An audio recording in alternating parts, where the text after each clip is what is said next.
Okay guys, I got a 1998 Chevy 2500 here. The engine size is a 5.7, but really doesn't matter because these are the same. So we're changing the fuel filter, and right now I'm underneath the truck. This direction is facing forward. This would be the flow from the tank and then out into the filter and out of the filter. I am directly underneath the driver's door. If you crawl underneath and look up inside the frame, out there would be the outside to the door. Here's the inside of the frame. Here's the fuel filter. And so all we're going to do is we're going to hold this with a 13/16. We have that on the outside, just like this. And we're going to crack loose the line on this side. And I did that for video purposes so that you can see it. But the truth is, you want to do the front side first. The flow goes that direction. Let me also give you a part number of the filter that you're going to want to get, if I can find it. There it is right there. And you can see the direction of the flow, so you know that goes towards the front of the vehicle. It is a, I'm trying to get in the light.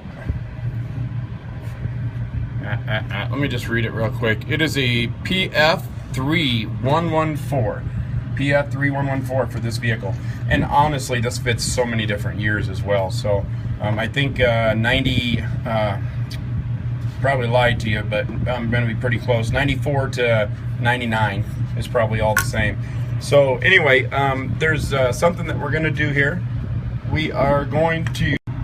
Okay, sorry about that. My phone lit up right at the same time, so I have to piece these together. So anyway, yeah, we're going to take off this side first. Now, what you want to do is relieve the pressure from here. You can either pull the fuse for the fuel pump, but honestly, that's not going to do any good. Unless you pull the fuse, start the vehicle, and let it die, then it'll run all the pressure out of here. The other thing that you can do is go to the pressure relief valve that's across the intake, push that down, and allow all the fuel to come out. And the funny thing about that situation, or that way of doing it, is that then instead of dripping fuel here, you end up spraying it all over your engine. So it's a catch-22. So all I'm going to do is just grab a few rags here, throw it down here, and just let it drip into that. So, all right, let's bust loose this front side real quick. Okay, so the front one's off. I just let her drip into some of these old rags I got. You can put a pan, a bowl, or whatever you got. So now let's hold this side and crack loose this one. And again, 5/8, same thing. 13/16 I'm holding over here, or you can use a crescent wrench because it is welded to the filter, and a 5/8 and pull this side off. Okay, so we got that one loose. We'll go ahead and thread it off, hopefully here with one hand. Okay, let that drip there. Now, here's something that we want to look at. If you look at the end of the, right past the threads where they go in, there is an O-ring right there. And I always like to double check those O-rings, and you can see why. That one is bad. So I have a little case of O-rings, so I'm just going to match this up with an O-ring, and I'm going to replace it. If you don't have them, you can get them at your parts store. You take in the old one, and they can give you some new ones for about $1. So let's go ahead and pull out these O-rings. Okay, so we got the new O-rings on there. Now, that's the old filter. Here's the new filter. And remember your flow. The flow needs to go towards the front of the vehicle. Let me see if I can see that flow. And there's a marking on it as well that you can use to determine that, and that is the welded side, the flat side. The rounded side, if your flow is, you can see the flow right there by my thumb, it's an arrow that goes forward. If not, the rounded side always goes towards the back. So let's go ahead and stick it on there and reassemble this thing backwards. Let me tighten that up.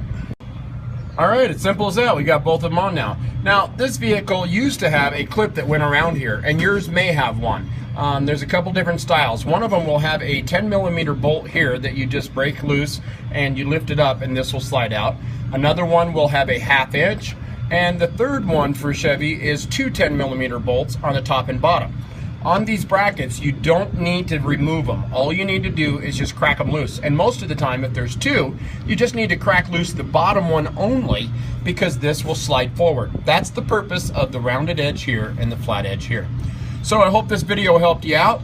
There's one other thing you do need to do. Climb inside your vehicle and cycle the key. Turn the key to the on position without starting it, and wait for a second. Let the fuel pump fill up this filter and the lines, any fluid that came out of the lines.